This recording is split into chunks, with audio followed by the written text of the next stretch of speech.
ternyata alam itu sangat menakjubkan gitu. Dulu kan interaksi sehari-hari kita ya manusia sama manusia. Tapi sejak berkebun itu aku bisa ngelihat binatang kecil-kecil yang dulu nggak pernah diperhatiin ternyata ada. Terus ngelihat tuh benih dari kecil banget bisa tumbuh jadi tanaman yang gede, bisa ngasih makan keluarga aku. Selain berkebun, aku tuh punya hobi eksperimen sebenarnya. Eksperimen entah dari hasil kebunku sendiri atau dari sisa olahan, sisa dapur gitu. Karena kan sayang kalau terbuang begitu aja, padahal itu masih bisa digunakan. Jadi yuk kita merawat bumi, merawat lingkungan sekitar, mulai dari yang kita bisa sekecil mungkin, nggak apa-apa, yang penting konsisten.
Dulu aku seneng lihat ijo-ijo, terus orang tuh nanam tuh subur banget gitu kan. Tapi aku kalau nanam selalu mati gitu. Jadi sampai yang ada momen dimana aku trauma nih, kalau beli tanaman lagi ntar mati, kasihan tanamannya kan, merasa bersalah. Akhirnya pernah satu momen dimana di rumah ini nggak ada tanaman hidup, aku belinya tanaman palsu gitu. Jadi karena aku takut ntar mati lagi gitu kan. Tapi kalau orang kan suka ada mitosnya, tangan kamu panas katanya, makanya nggak bisa bertanam, makanya mati mulu. Tapi aku nggak percaya itu. Aku percayanya aku belum tahu ilmunya, aku belum mengerti gimana caranya memelihara tanaman, makanya mati mulu gitu. Berarti aku harus belajar nih gitu. Akhirnya tahun lalu belajar permaculture di Bumi Langit Jogja, pulang langsung ngubah halaman belakang jadi kebun dan alhamdulillah bisa subur.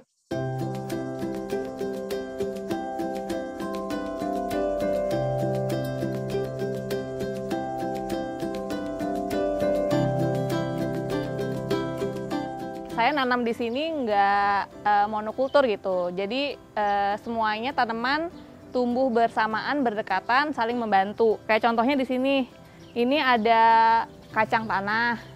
Kacang tanah ini sebagai nitrogen fixer, jadi dia membantu suplai nitrogen ke tanah. Terus ada tomat di sebelahnya. Di sebelahnya lagi ada kemangi, sama ada marigold nih. Bunga marigold, dia semuanya pestisida alami. Jadi di dalam tanah ini sebenarnya ada ekosistem yang begitu hebatnya yang kita nggak lihat. Nah ini sebenarnya dia nggak rebutan nutrisi, dia saling membantu gitu.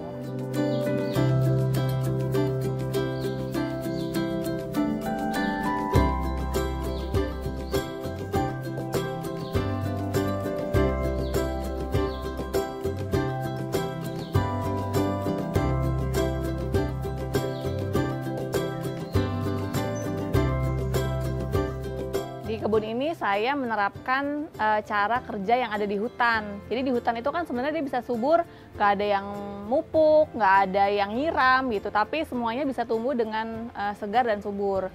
Jadi kalau di sini saya juga ngompos, tapi ngompos itu sebenarnya bukan untuk menyuburkan tanaman, tapi justru untuk menyuburkan dan menghidupkan tanah gitu. Jadi kalau di hutan, kalau kita lihat kan tanah itu nggak ada yang terbuka, tanah itu selalu ditutupi sama daun yang sudah membusuk, kotoran hewan. Nah itu semuanya melindungi tanah dan di dalamnya akan ada kehidupan dan ekosistem yang luar biasa.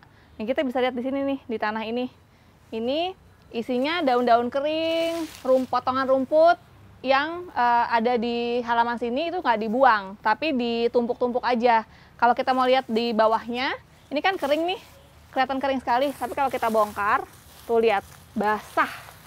basah, lembab, dan banyak kehidupannya. Tuh, jadi ini semua memberi kehidupan. Kita nggak perlu nyiram terlalu banyak, kita nggak perlu mupuk banyak, jadi tanahnya hidup. Yang kita lakukan tuh sebenarnya harusnya kita menyuburkan tanah. Orang fokusnya ke tanaman, padahal tanaman itu bersimbiosis dengan tanah yang di dalamnya ada mikroba, ada jamur, ada tanaman-tanaman lain kayak rayap, semut, itu semuanya berguna. Ini kita belajar dari alam gitu. Ini udah ada di praktek, ini udah ada terjadi di alam dan sudah berhasil, kita ikutin aja.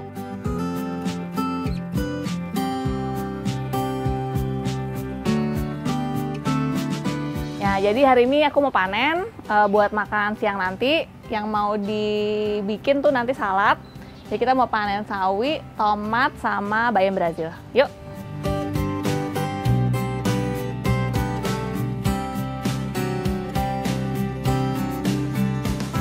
Ini sawi putih kalau orang nyebutnya, karena dia batangnya ada putihnya gitu.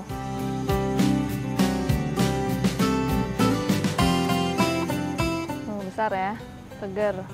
Sebenarnya mungkin ini nggak umum untuk salad gitu, tapi kalau kita sih asal dia tumbuh dari kebun kita makan aja nggak masalah gitu. Jadi kita coba-coba aja sih rasa, nggak perlu ikutin pakem yang ada.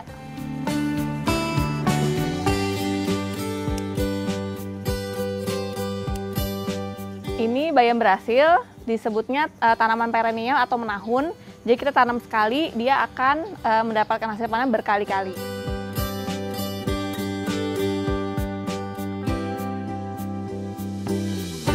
Kalau tanamannya sendiri itu kayaknya lebih dari 25 ya, belum termasuk empon-emponan kayak lengkuas, jahe gitu, banyak nih di sini. Terus kalau memenuhi kebutuhan keluarga, sebenarnya kalau sekarang ini yang sayur yang dimakan mungkin baru 50%, bukan karena dia nggak bisa memenuhin, karena yang keluargaku kan juga baru nih kita berkebun.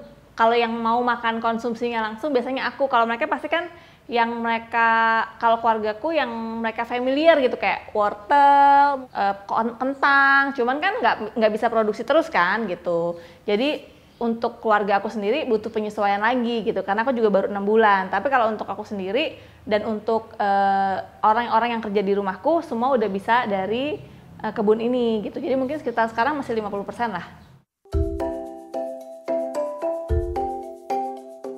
Nah, kalau ini adalah krokot.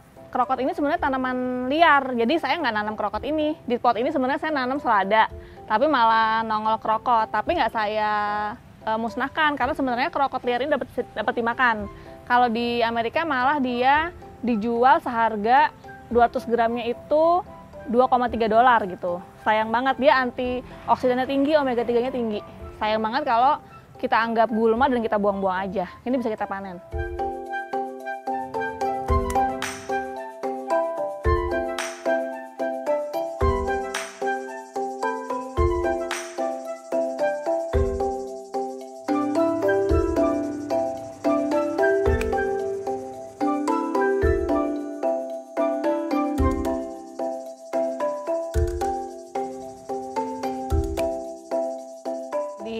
Tanaman di kebun aku ini nggak pakai pestisida kimia, nggak pakai pupuk kimia. Jadi kalau panen kayak gini, saya berani langsung makan, nggak ragu-ragu. Ini tinggal dilap-lap aja sedikit, langsung makan. Nah, saya dulu nggak suka tomat, bawa dibeli di pasaran. Karena menurut saya asam banget, rasanya kurang enak gitu. Tapi kalau di kebun ini enak, rasanya manis.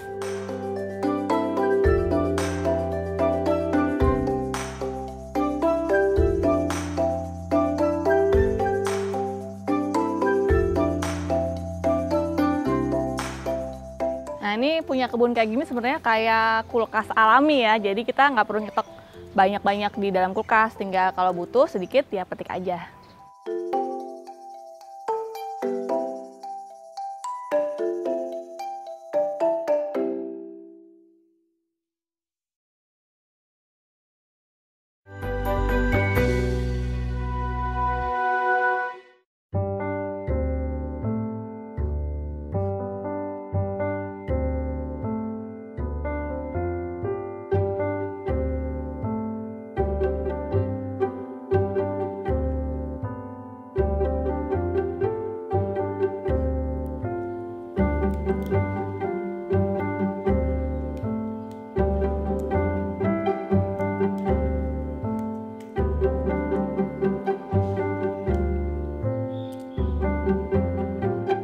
ini sengaja disisakan daun di atasnya karena ini bisa dibibitkan kembali. Tinggal dicelupkan ke air, dalam 3 hari akan keluar akarnya, dan setelah itu bisa langsung ditanam. Kalau mau langsung ditancapkan ke tanah juga bisa, ditaruh di tempat teduh aja, rajin disiram, ntar dalam waktu 3-4 hari akan udah segar kembali dan akan bertunas kembali.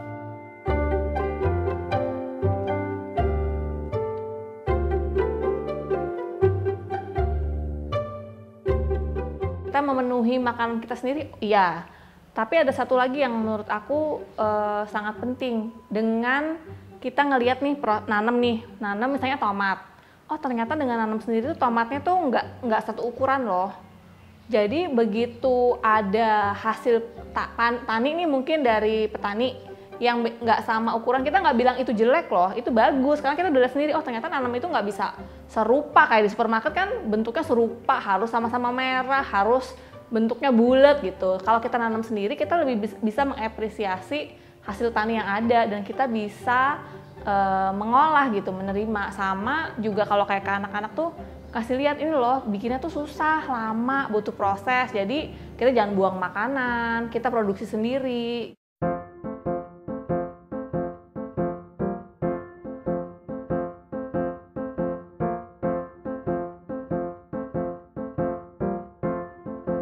Nah ini sisa dapur, biasanya sisa dapur ini akan masuk ke kompos yang aku punya sama untuk dibikin mol. Nah cuman kan bikin mol itu biasanya pakai gula. Nah aku lagi eksperimen nih gimana caranya mengurai ini tanpa menghabiskan gula di rumah gitu kan, sayang tuh gula.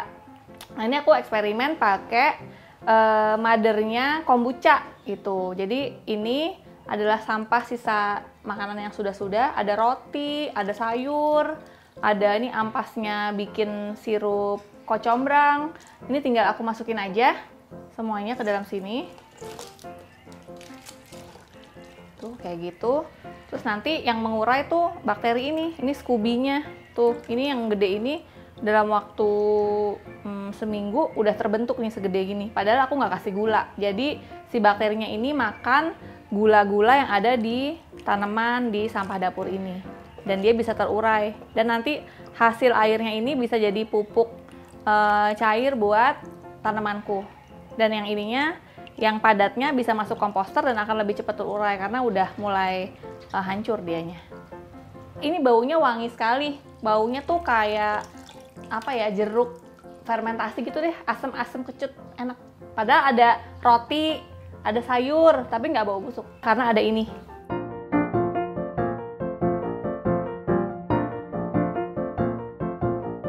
Selain berkebun, aku tuh punya hobi eksperimen sebenarnya. Eksperimen entah dari hasil kebunku sendiri atau dari sisa olahan sisa dapur gitu. Karena kan sayang kalau terbuang begitu aja, padahal tuh masih bisa digunakan. Nah biasanya aku kolaborasi nih sama mbakku. Mbakku tuh di rumah, dia orang Boyolali dan ternyata pengetahuan lokalnya luar biasa sekali. Jadi misalnya nih, di rumah tuh ada, kita habis bikin apa, terus ada sisanya. Kita ngobrol-ngobrol, Mbak, ini enaknya diapain ya? Nanti kita entah aku cari di internet atau dia memberikan pengetahuan dia di desa gitu. Oh ini bisa diginiin loh Mbak, bisa digituin loh Mbak. Jadi kita eksperimen tuh.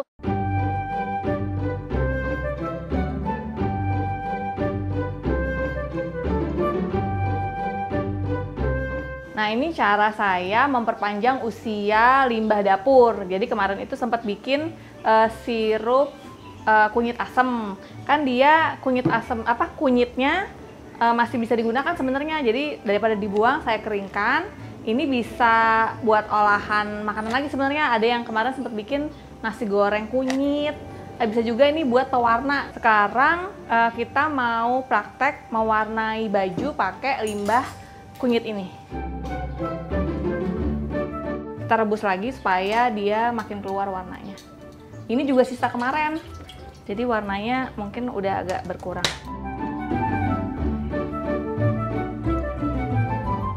Ini kita tambahin garam supaya dia lebih kuat warnanya. Sedikit aja.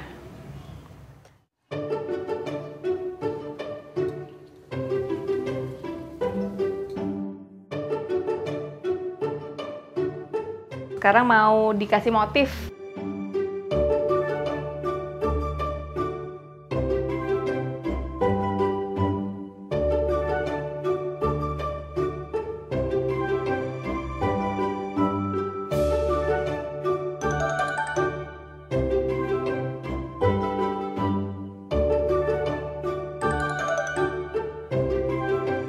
dari keterbatasan kita jadi kreatif kan sebenarnya. Itu banyak banget info-info seperti itu. Tapi aku juga ngobrol sama Mbak, katanya di desa mah orang udah nggak mau Mbak, karena kan kayak orang susah kayaknya kita masa kayak gitu diolah lagi. Padahal sebenarnya itu kan manfaatan yang baik ya, daripada dibuang, daripada mubazir, kita bisa olah lagi. Nah di desa pun mulai ditinggalkan praktek-praktek seperti itu. Jadi aku gali, aku mau catet gitu, mau didokumentasikan supaya kita kearifan lokal itu nggak hilang gitu.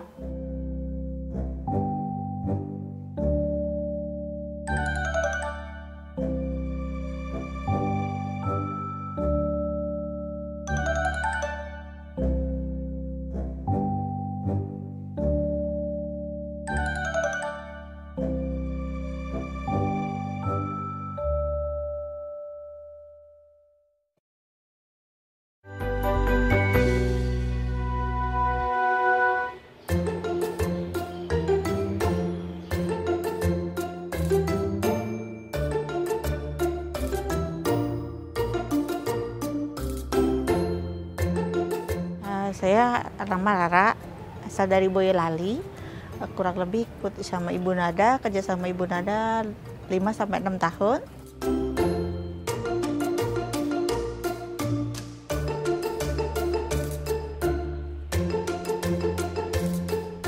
Ya, saya pernah berbagi sama Mbak Nada, itu dari nasi. Kalau nasi nggak habis sisa kemarin gitu, jangan dibuang, bisa dijemur, dikeringkan, bisa disimpan setelah kering, nanti bisa digoreng untuk bikin camilan. Kalau orang Jawa bilang gitu camilan, dikasih bumbu rempah-rempah gitu. Bisa juga dijemur kering, setelah kering digoreng, dibikin sejenis tepung gitu di blender. Bisa untuk kayak tepung roti, sejenis tepung roti gitu. Itu dari nasi. Ada juga kalau untuk mengawetkan bahan-bahan kayak labu, ubi, kan yang harus masuk kulkas. Kita nggak punya kulkas, saya potong-potong kecil-kecil, saya jemur, setelah kering baru disimpan. Karena kita orang kampung kan ada yang punya kulkas, ada yang enggak begitu. Jadi taruh di luar bisa, tapi posisinya kering gitu.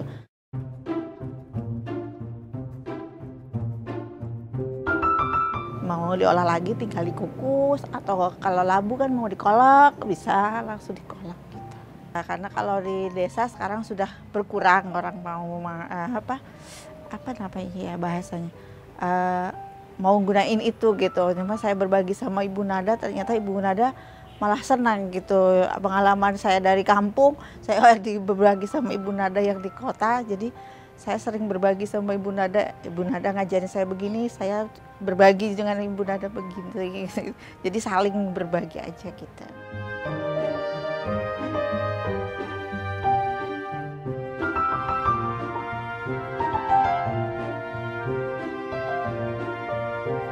Yang membuat aku termotivasi untuk ngajak orang untuk lebih peduli sama lingkungan, lebih peduli sama lingkungan sekitar. Terus terang karena anakku kan masih kecil. Sekarang itu aku lihat bumi makin nggak baik, manusianya juga makin nggak sehat. Gimana keadaan dia nanti kalau ini terus-menerus kayak gini gitu. Sekarang aja mulai kerasa kan, cuaca nggak menentu, pangan makin susah gitu. Jadi kalau aku nggak berubah dari aku sendiri, aku ngajak orang lain, gimana nanti anakku gitu. Jadi itu motivasi terbesarku adalah anak-anak.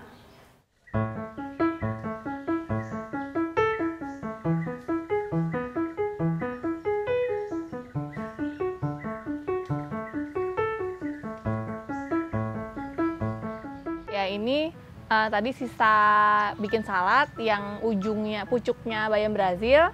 Mau diperbanyak kan, tadi udah dimasukin ke air, ini mau langsung ditancapkan ke tanah.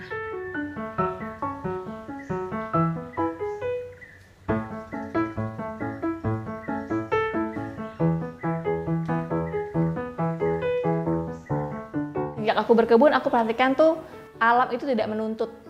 Semuanya menjalankan sesuai fungsinya. Misalnya nih matahari, dia akan tetap bersinar, walaupun ada mendung dia tetap bersinar. Benih, aku sering banget nih ngebenih, terus aku lupa nyiram, nggak tumbuh dong. Aku pikir udah nggak tumbuh, aku buang ke tempat bedengan yang biasa, dia tumbuh gitu. Jadi mereka nggak menuntut aku urusin dong, kalau nggak urusin aku sebel gitu, nggak. alam itu tanpa dia akan memberi terus gitu, memberi sama kita. Nah, kita sebenarnya sebagai manusia tuh kita kan bagian dari alam kan. Harusnya kita juga seperti tumbuhan, seperti binatang gitu, memberi juga. Kalau kita kan manusia tuh kayak kerjanya eksploitasi gitu, ngambil demi keuntungan kita nggak peduliin tanaman, nggak perlu peduliin hewan yang lain, yang penting kita untung, yang lain terserah deh gitu. Nah, berkebun itu bikin aku lebih sadar diri akan posisiku di bumi ini gitu, bahwa kita saling terkait, saling tergantung, saling mempengaruhi.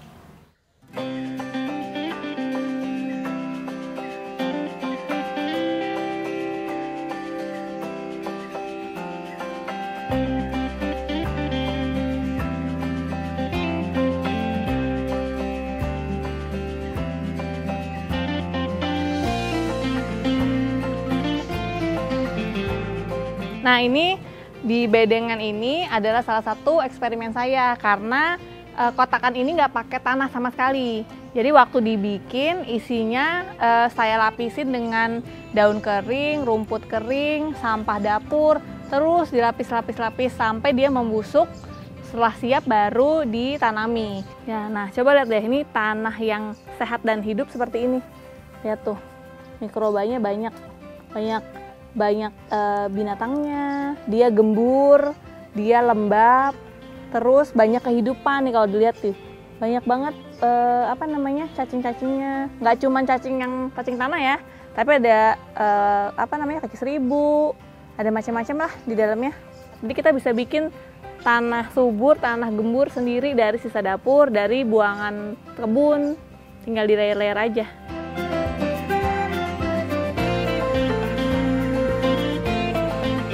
Ajakan aku untuk teman-teman semua adalah yuk mari kita merawat bumi. Kalau bumi kan kegedean nih, kita merawat lingkungan kita sekitar aja dengan mungkin mengolah hasil dapur dulu supaya nggak dibuang ke luar. Karena kan sebenarnya sisa makanan itu kan makanannya sendiri dibuat dengan menghabiskan begitu banyak energi, banyak matahari, banyak air.